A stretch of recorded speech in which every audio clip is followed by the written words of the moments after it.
Developmental disorder? Yes. The neighbor lady said so. My parents, who had taken in the child of my sister and her husband who had died in a car accident, showed up with that child. What? A former preschool teacher said so it must be true. I thought he was a smart kid. So now they don't want him anymore. Am I supposed to take care of him now? Throwing him away just because your expectations were wrong is the worst. I'm the one who will make a place for this child. Only me. My name is Rayla, 41 years old. I work part-time for a company that cleans office buildings and apartments. I live with my husband Tom, who is an office worker, and we don't have children. I wake up in the morning and make lunch, work, have dinner, and sleep. Others might see it as monotonous, but Tom and I don't mind this peaceful routine. Peace is the best, or so I thought. Can you say that again? The company went bankrupt. One more time. So my company went bankrupt. No matter how many times I heard it, I couldn't understand. What does that mean? I'm unemployed. Isn't there something we can do? I wish I knew. Tom bit his lip, looking like he was about to cry. Our beloved peace and life plans were shattered in an instant. We stood there, dazed and hollow, like empty shells. With just my part-time job income, we could barely cover the rent. Tom needs to find a new job right away. But first, we need to apply for unemployment insurance, and as for severance pay, there's no way we'll get that. I should have saved more. My mind was a whirlwind of confusion. At that moment, my mother called. Honestly, she's the last person I want to talk to when I'm feeling weak. Let's just hear what she wants and make it quick. Hello? Rayla? What's up, Mom? Let's go out for steak today. Karen and her family too. Her high-pitched voice rang in my head. My mom sometimes invites us out to eat, assuming we'll pay. Karen is my sister. She and her husband have a child named Lien. He's a friendly 5-year-old boy. Steak. Yes. All you can eat. And Lien eats for free because he's 5. Free for 5-year-olds? What a kind world. So does that mean people laid off due to company closure eat free too? That's not possible. What? It's true, toddlers eat free. Oh, sorry. I was talking to myself. As much as I hate to disappoint her, I can't enjoy a meal out with our finances and my unstable emotions. The steak won't taste good if we're dipping into our retirement savings. I told her about Tom being jobless and declined the invitation. What? Are you guys okay? We're fine, don't worry. You better find a new job quickly. I'm looking forward to that steak. Yeah. I forced a laugh at my mother's unintentional insensitivity. If she really felt bad, she could pay for our meal, couldn't she? She always eats and drinks to her heart's content and expects us to split the bill. I felt exhausted after hanging up. If I'm this affected, Tom must be. My stomach hurts. I have no appetite. He was slumped in the corner of the room. It's serious. I've never seen Tom looking so weak. Of course, he's in no shape to go to an all-you-can-eat. I made the right call to decline. Soon after, Karen called. Hello? Mom told me. You're laid off? Don't say laid off, Dot. Are you okay? We're okay, but it's not that we're struggling. What scares me is that our normal routine has changed. Here's some sisterly advice. How about getting a certification? Now? I'm already 41. You're only 41. You don't know what's ahead, so don't give up before you try. With a certification, you might find a job you really want. Karen's words made me realize something important. I had dropped out of school because of an illness.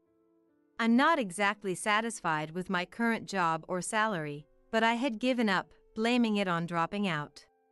I had believed that no matter how hard I worked, I would only be able to support Tom, but maybe that was just an excuse. You're right. I'll think about it. Yeah. Do your best. Thank you, Karen. The overwhelming anxiety I had felt started to turn into a glimmer of hope. I'll try my best, one step at a time. First, I should take care of Tom. I'll make him meals that are easy on the stomach and let him rest.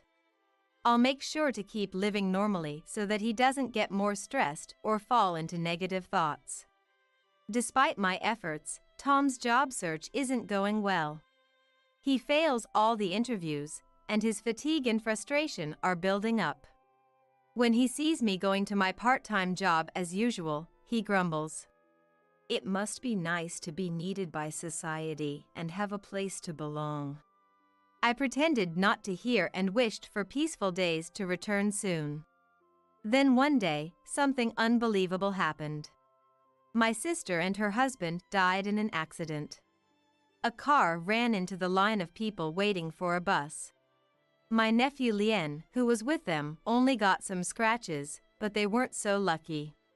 The thought of them leaving their son behind and going to heaven squeezes my heart. I can't believe it. I don't want to believe it. We had just talked on the phone the other day. The funeral proceeded before I could even process my feelings.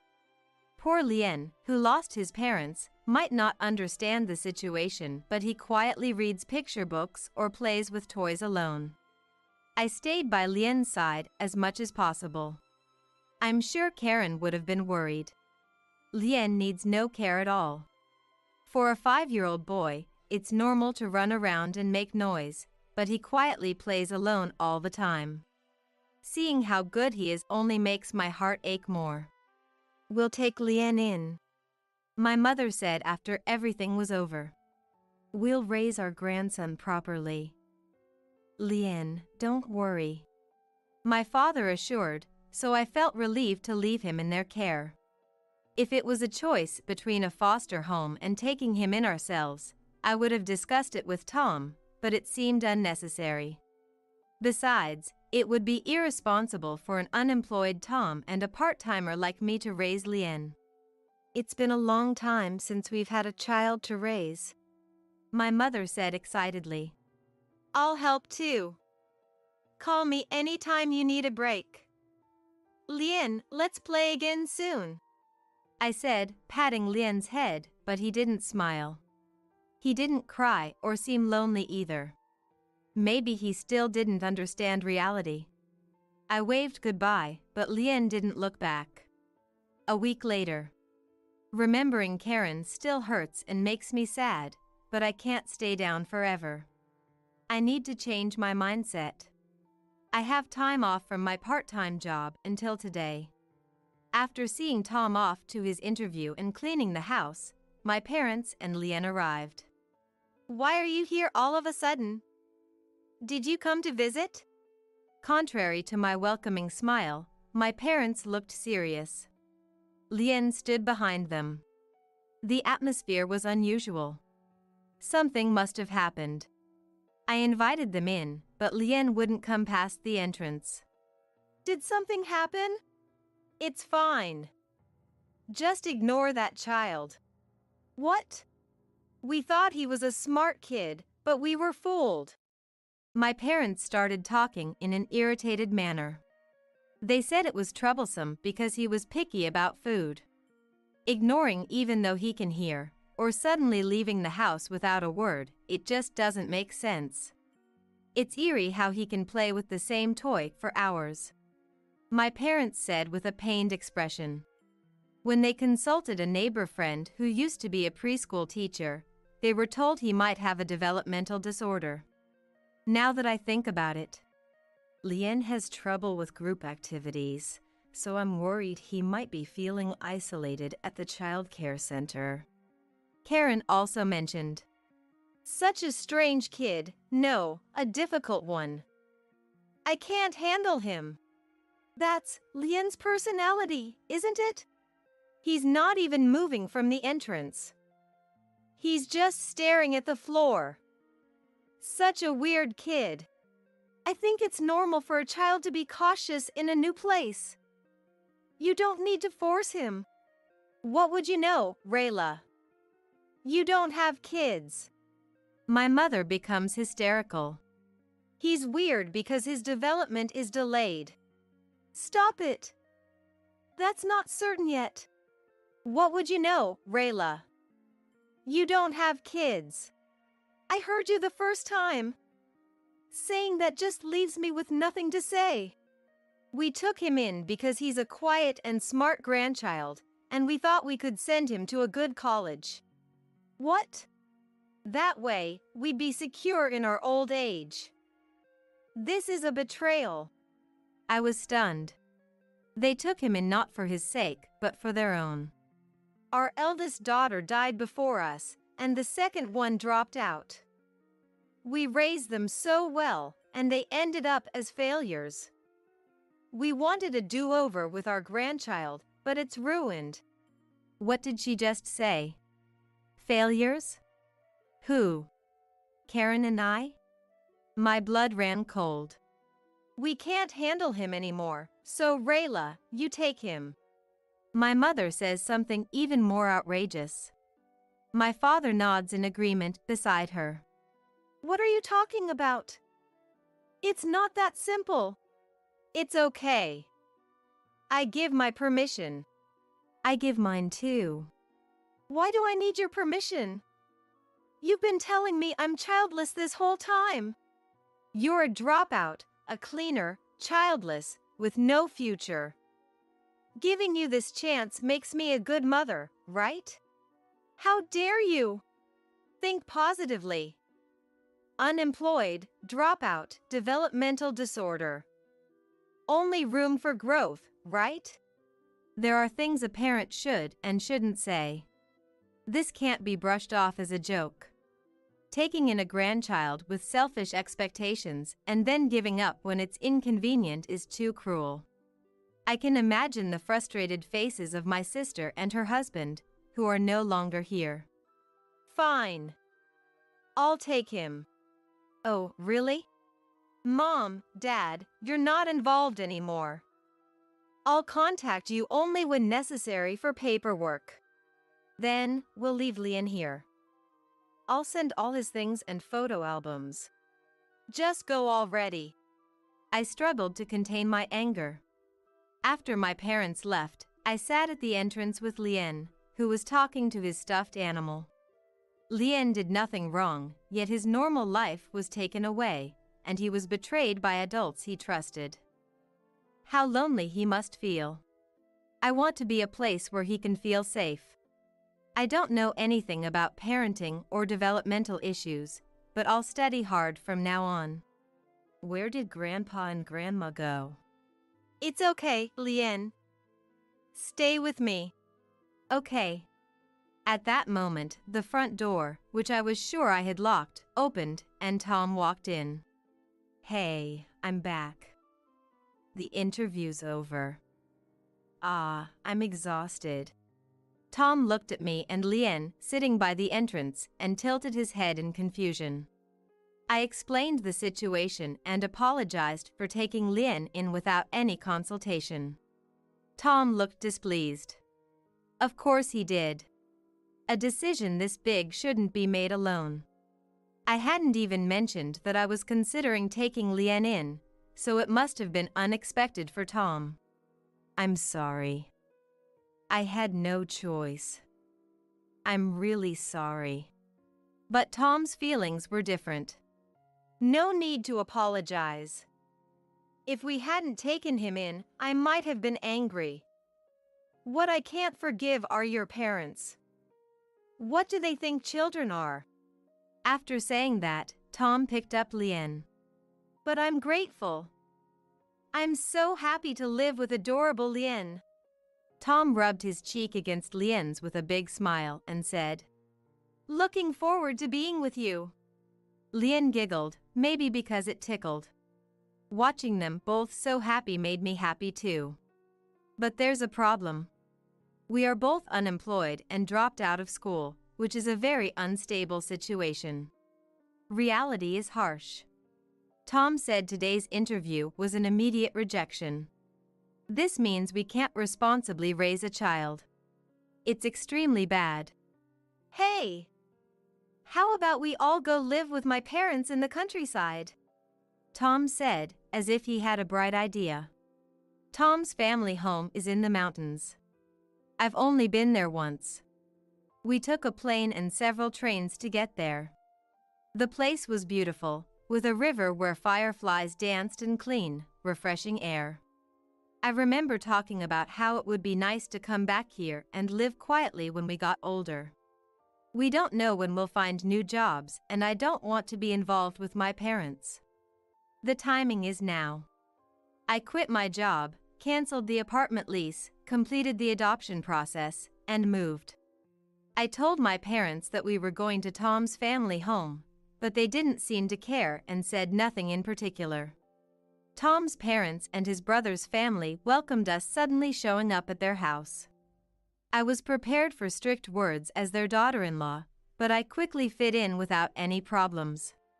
Lien was scared, saying Tom's big, old family home was like a haunted house, but he easily went inside when the brothers' children invited him to play games. Kids become friends quickly, it's amazing. They ran around the house, and everyone got scolded together. Dinner was lively with the older kids fighting over meat. Lien, either excited or tired, had a fever after his bath and went to bed early. One by one, people came quietly to check on him. They brought toys, stuffed animals, and fruits out of concern. Lien, drowsy while I lay beside him, said, "I want to come here again tomorrow." "Yeah, let's do that. Let's stay here forever." "Mom and Dad can't come?" "Yeah. I thought so. But it's okay." I couldn't say anything more. As I slowly petted his head, he soon fell asleep. Seeing his peaceful sleeping face, I made up my mind. 20 years have passed since then. Today, I am attending Lien's wedding as his mother. His partner is someone I know well. A girl from the neighborhood who was in the student council with him in middle school. The ceremony looks to be a friendly one, with the parents knowing each other for years. 20 years felt long, but also flew by in no time. Yeah. Tom nodded thoughtfully beside me. The white shirt clung to his sunburned, muscular skin. Since then, Tom started working at a construction company through his brother's introduction and was shocked at how weak he felt, unable to handle physical labor.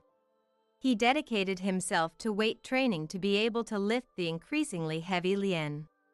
Before he knew it, he had become muscular. Now, he can easily carry sandbags or rebar without any trouble. Lien, now fully grown, is surrounded by many relatives and friends, smiling shyly. I'm sure my sister and her husband are watching the splendid Lien from heaven.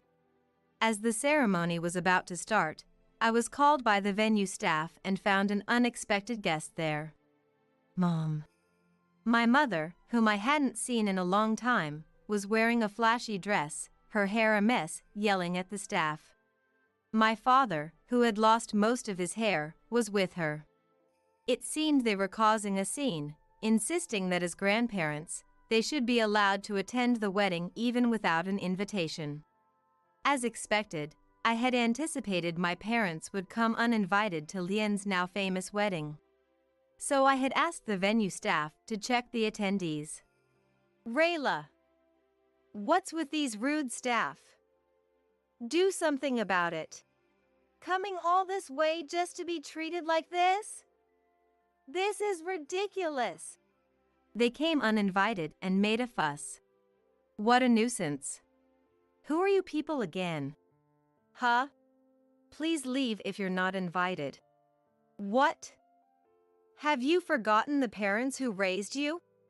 You're the ones who abandoned your grandchild. Abandoned? What are you talking about? We had no choice but to leave Lien with you. What? And because of that, Lien became famous, didn't he? We did the right thing. Yes, Lien did become famous. Lien, who had come to love the countryside since that day, entered elementary school and attended happily every day. The class was small due to the low number of children in the area, which was a blessing for Lien, who disliked crowds. It allowed him to focus on his studies. Eventually, he dreamed of contributing to the community and studied agricultural engineering in college. He connected the latest in smart farming using robotics and information technology with local producers, and organized short-term lodging tours during harvest season to attract city youth. This was featured on local television and gained national attention. Not anyone else's. It was all thanks to Lien's hard work. I couldn't stand my mother acting like it was her accomplishment. He's my grandchild. Of course, I knew he'd grow up to be great. Stop saying things that are convenient for you. By the way, did you manage to overcome the developmental issues? After that, I studied child development. Development is just individuality. Everyone has strengths and weaknesses, likes and dislikes. Lien was just a bit more noticeable in these areas. Nowadays, schools and local government provide extensive care and tailored support. When Lien was in elementary school, he took a developmental test at the teacher's recommendation. It turned out he had no issues. He was just anxious from the sudden loss of his parents and drastic changes in his environment. He was simply a bit shy and clingy. Mom, who was it that said Lien might have a developmental disorder? It was a former nursery teacher in the neighborhood. Someone named Betty. I knew it. That person only worked part-time in the child care center's kitchen. What? She must have made a casual, baseless assumption. Unbelievable. Betty was so terrible. Stop blaming others.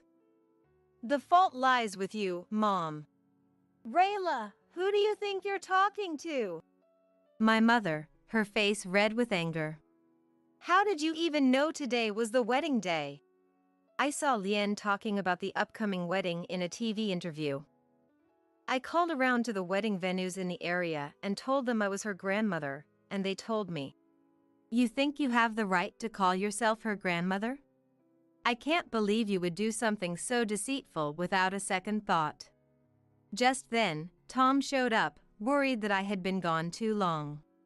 He seemed surprised to see my parents there, but quickly understood the situation. Nancy, Bob, it's been a while. Oh, it's been so long. We came all this way to celebrate Lien's wedding. Let us join the festivities. No, there are no seats available. Make it work somehow. That's difficult.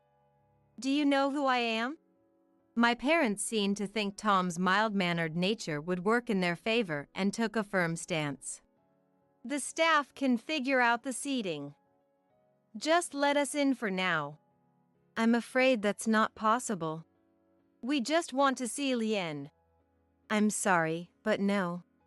My father's frustration began to grow, his tone getting louder. Enough is enough. We traveled hours to get to this godforsaken place. Show us in immediately. He started pressuring the staff, not just Tom and me. Don't you understand what I'm saying?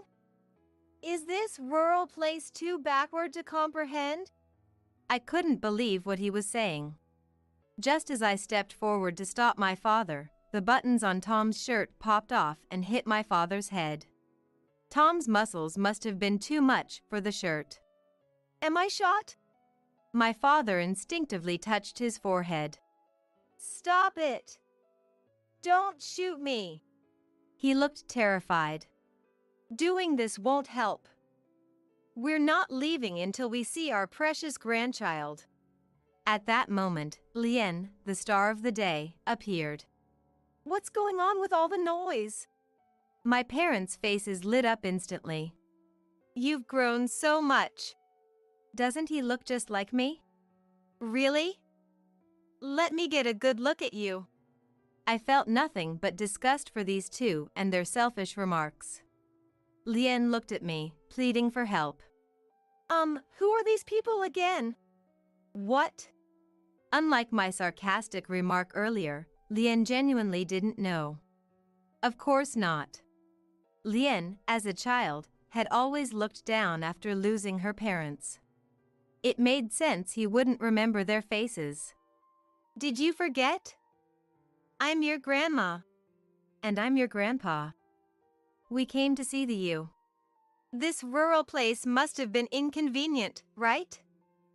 After the wedding, let's go back to the city together. And of course, bring your wife.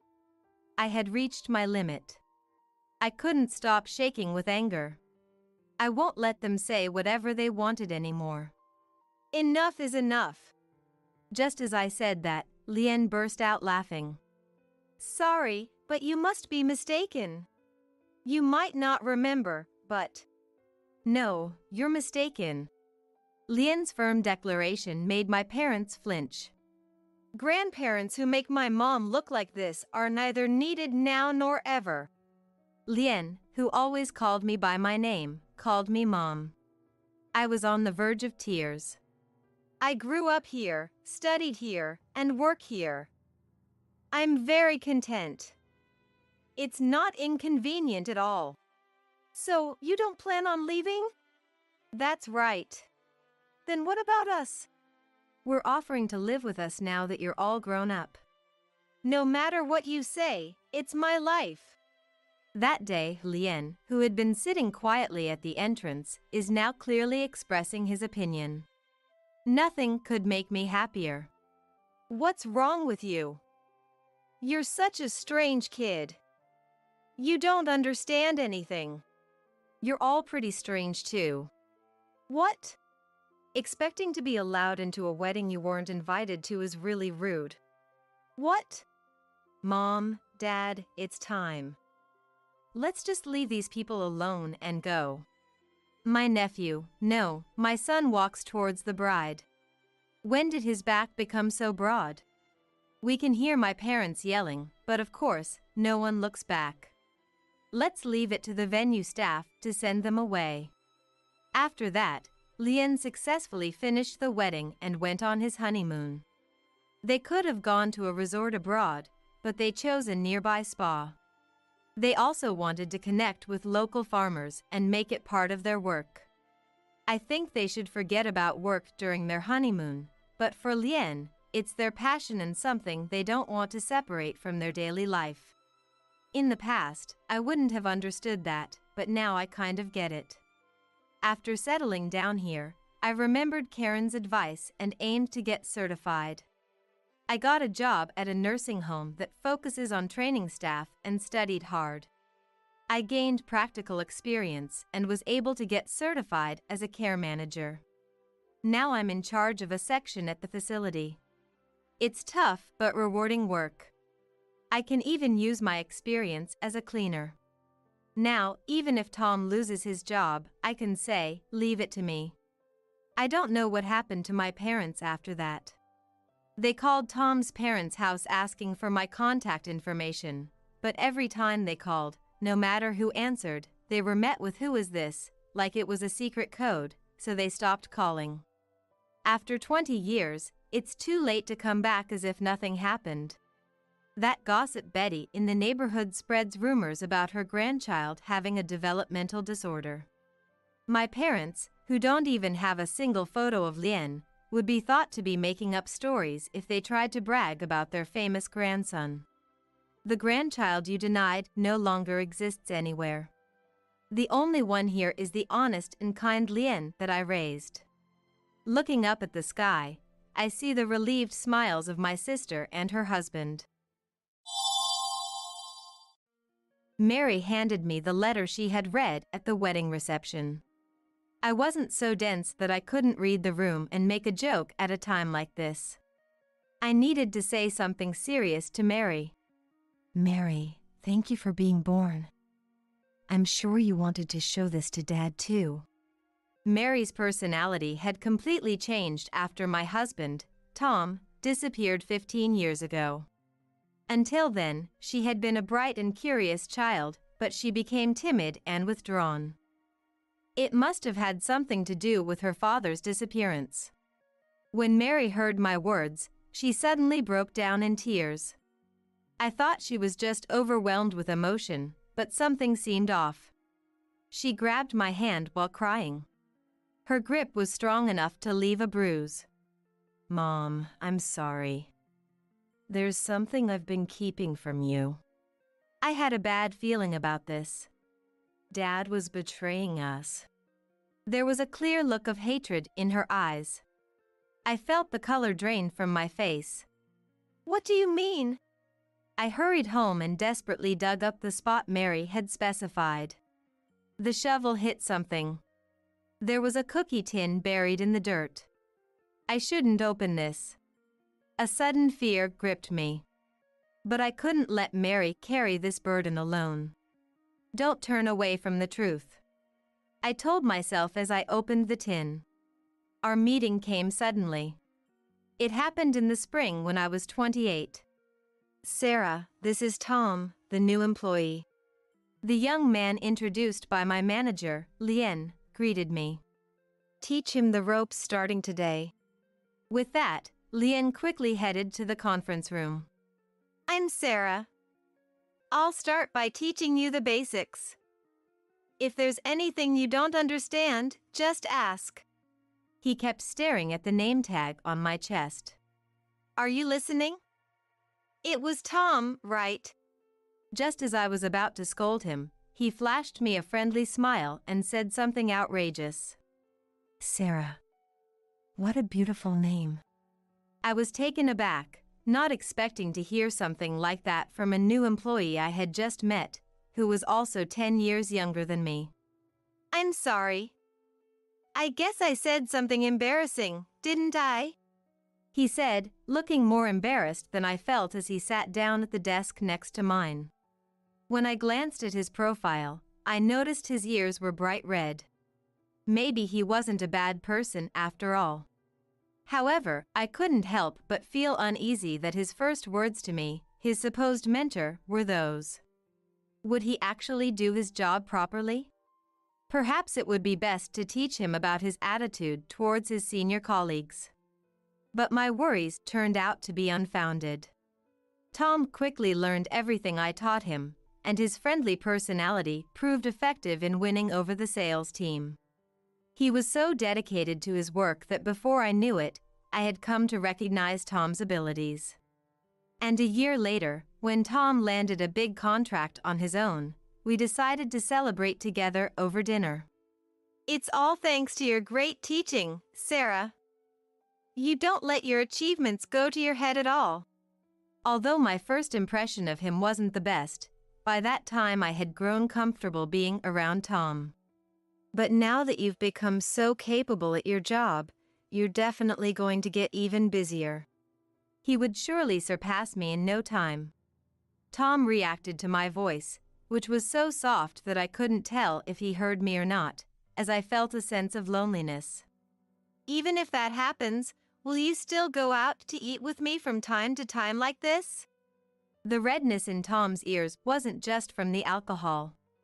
Somehow, I had a premonition. But I couldn't give a straight answer to Tom's feelings, who was 10 years younger than me. By then, you'll be going out drinking with more important people, not me. I tried to brush it off, but Tom's eyes were serious. Sarah, I'm serious. Tom leaned forward. After a few seconds of staring into each other's eyes, I nodded. It wasn't that I was swept away by Tom's momentum. Somewhere inside, I was also drawn to Tom. Tom, the man who would later become my husband. We continued dating steadily, and we got married when I turned 30. After that, we were blessed with a daughter, and the three of us lived a happy life. Yes, that's how it was supposed to be. I'll never forget, it was the spring when Mary was 5 years old. After putting Mary on the kindergarten shuttle bus, I was chatting with a fellow mom from the neighborhood when my cell phone rang. Hello, Sarah? It was a call from Lien, my former boss, whom I hadn't seen since I quit my job before Mary was born, except in Tom's stories. Lien, it's been a while. Tom is always grateful for your guidance. Lien interrupted my greeting and asked me a question. I'm glad you sound well. By the way, I can't get in touch with Tom. Do you know anything about that? What? Tom was supposed to be on a business trip to Hong Kong since 3 days ago. According to Lien, there was no business trip, and Tom hadn't come to work since Monday of this week. Anyway, try to contact him from your end too, Sarah. With that, Lien hung up the phone. Recently, Tom had been complaining about the increase in business trips. Each time, I would console and encourage him. Talking to you really puts my mind at ease, Sarah. It's like being enveloped in warmth. Thank you, always, he would say. We had even gotten excited together about this long business trip, saying it was because he was highly regarded and sure to get a promotion. On Monday, Tom had taken a day off to pack for the business trip starting the next day. Where on earth had he gone? After hanging up with Lien, I ended my gossip session and went home to try calling Tom's cell phone. But it seemed to be turned off. This had never happened before, where I couldn't get in touch with Tom. Could he have been involved in an accident or incident somewhere? Suddenly overcome with anxiety, I called every contact I had on my cell phone.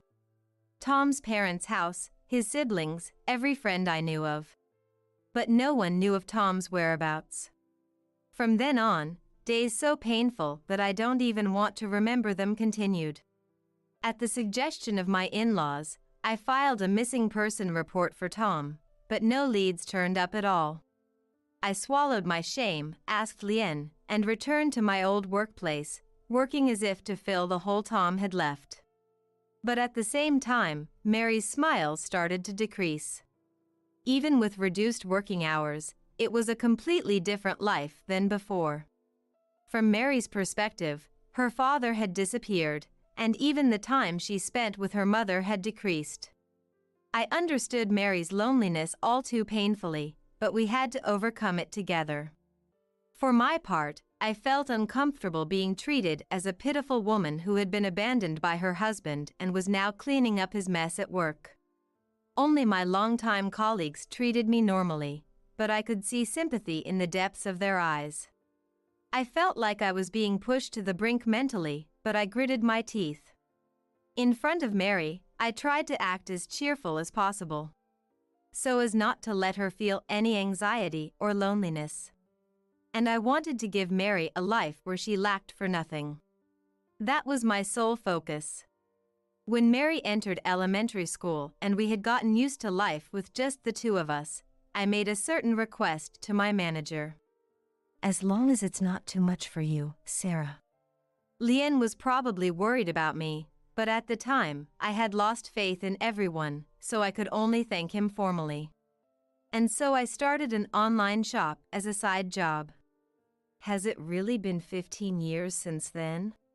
I muttered to myself while gazing at the cherry blossoms starting to bloom. Mom?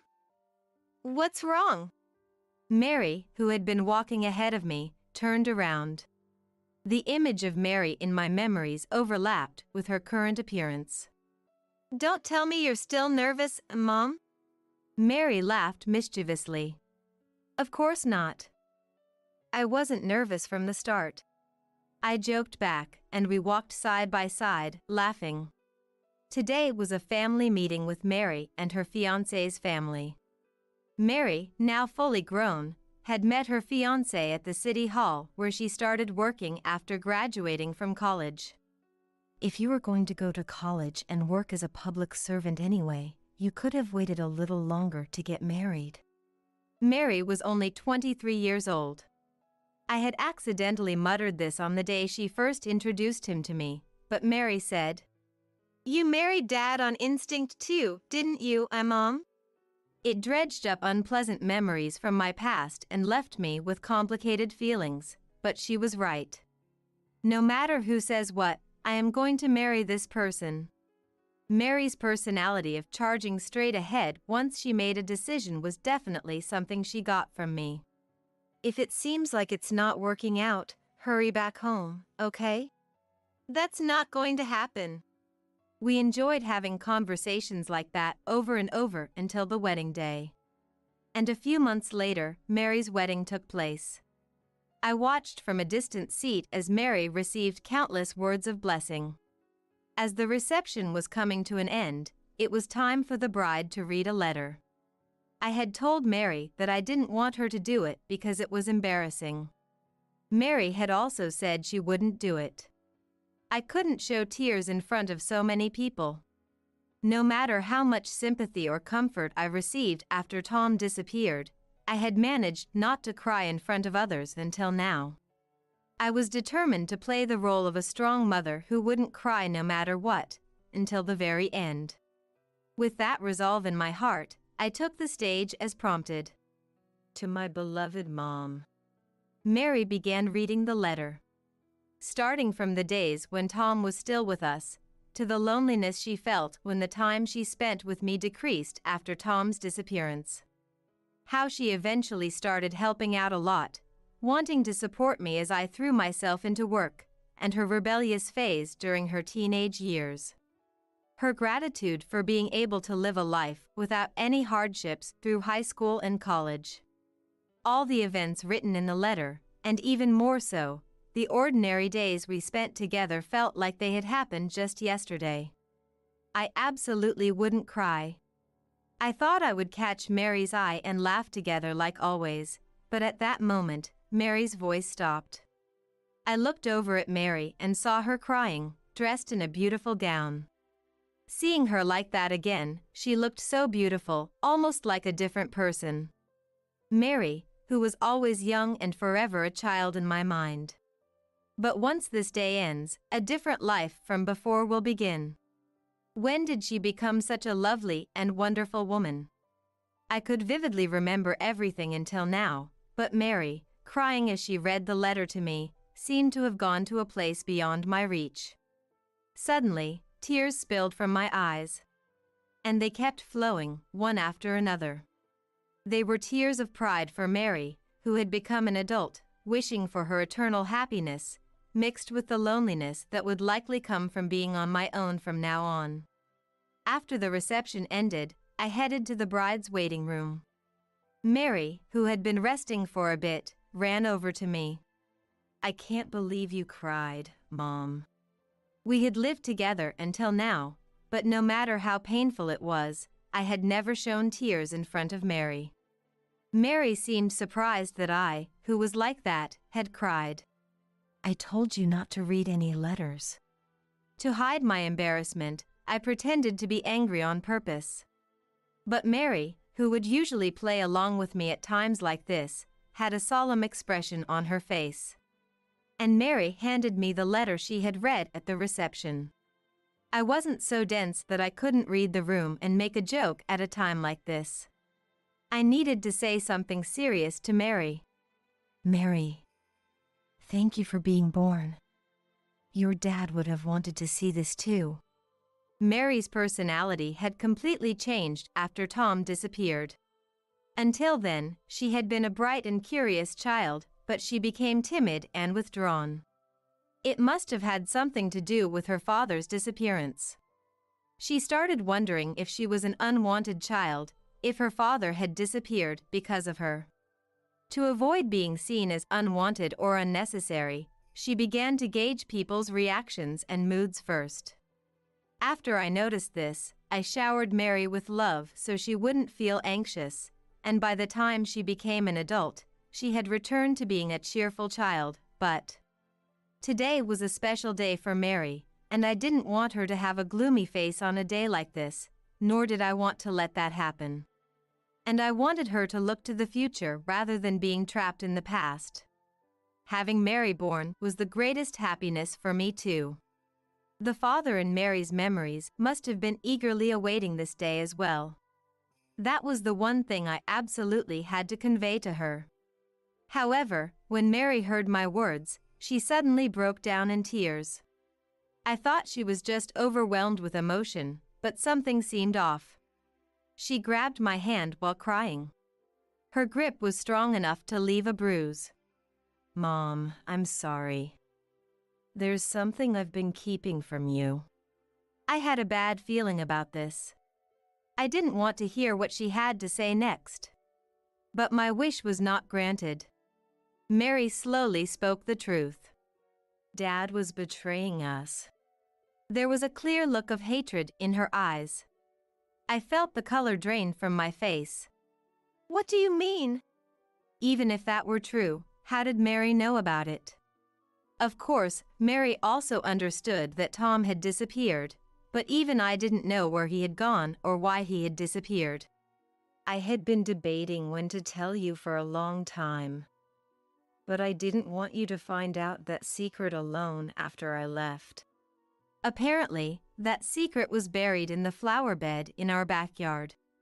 "I'm sorry for not being able to tell you until today." At that moment, the groom entered the waiting room after finishing changing his clothes. He looked surprised to see Mary crying in anguish, feeling sorry for me. "I understand. It's all right." After briefly explaining the situation to him and entrusting Mary to his care, I dashed out of the room. It was a 20-minute drive from the hotel where the wedding was held to our house. Without worrying about my appearance, I ran to the parking lot and jumped into the car. The car's speed felt slower than usual. I tried to calm myself down many times as I grew irritated, but it didn't work. Even after getting out of the car, I kept running until I reached the house. Despite already being out of breath, I desperately dug up the spot Mary had specified without taking a break. The shovel hit something. A cookie tin was buried in the soil. I shouldn't open this. I suddenly felt frightened. But I couldn't let Mary bear this burden alone. Don't look away from the truth. Telling myself that, I opened the tin. Inside were several photos. They showed Tom with a woman wearing glamorous makeup.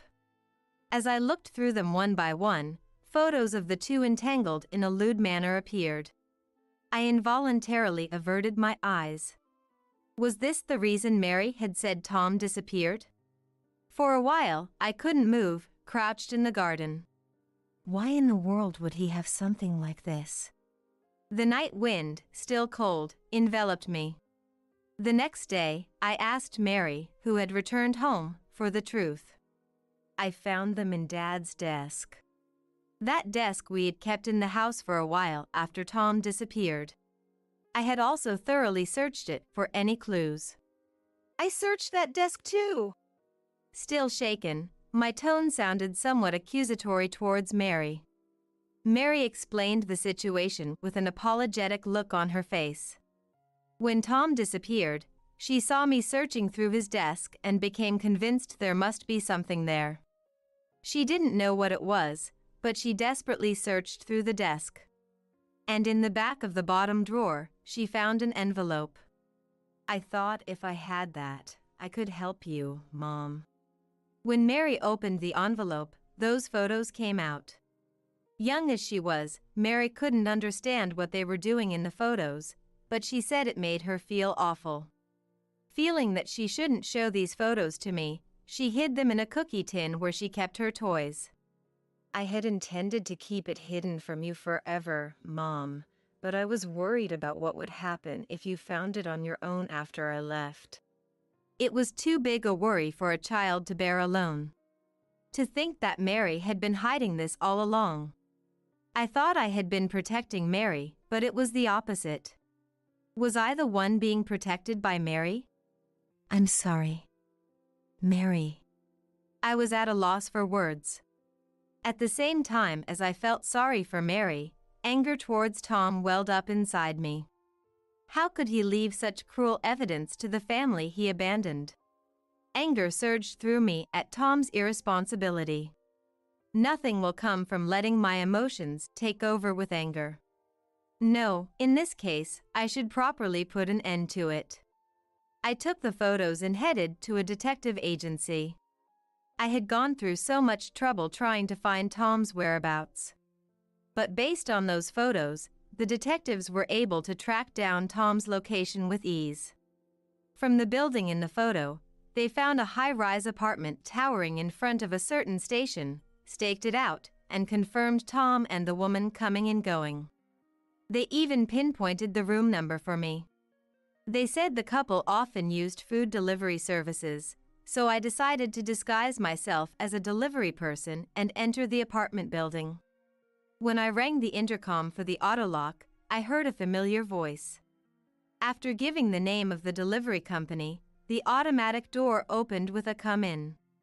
The elevator kept ascending to the upper floors.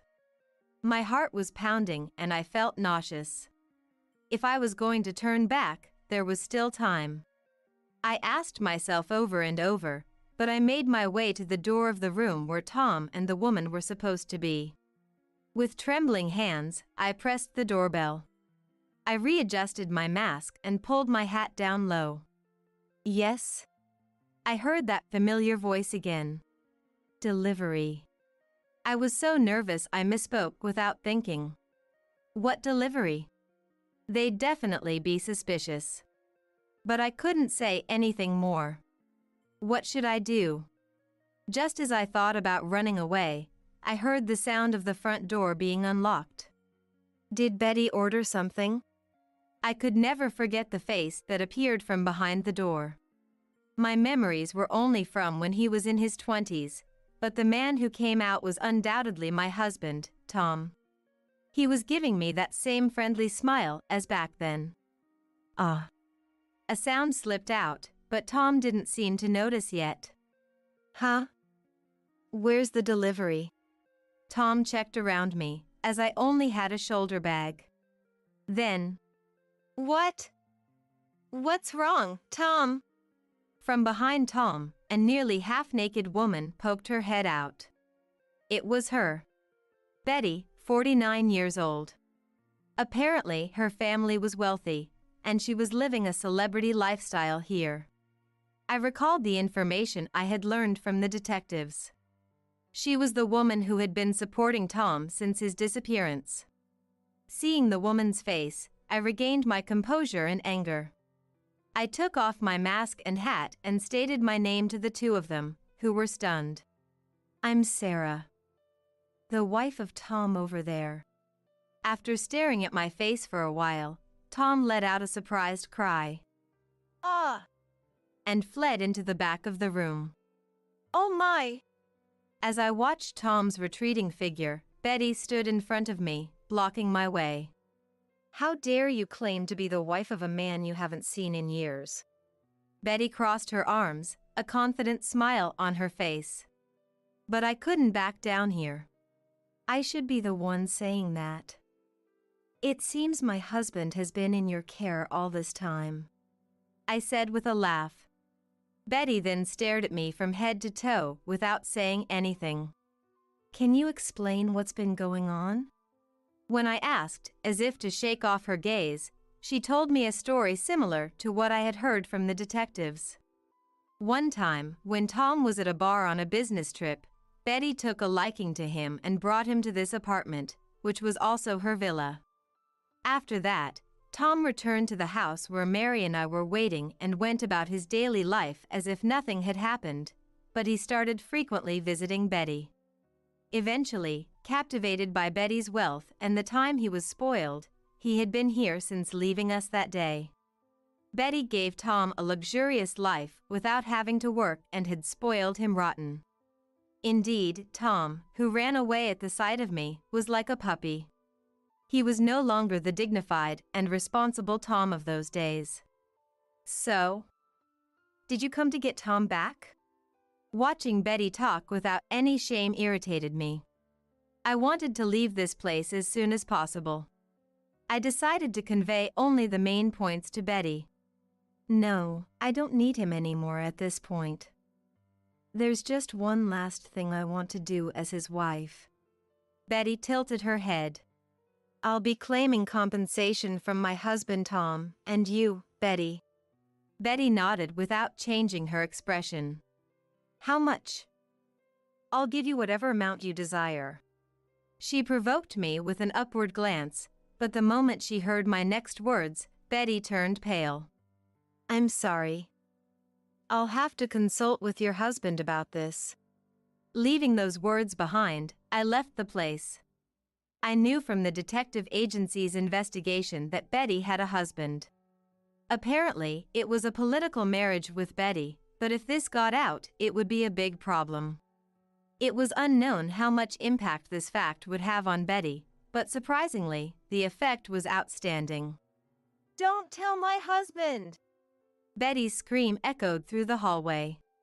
But I headed towards the elevator without looking back. Betty, who was almost half naked, didn't chase after me so far as to rush out into the hallway.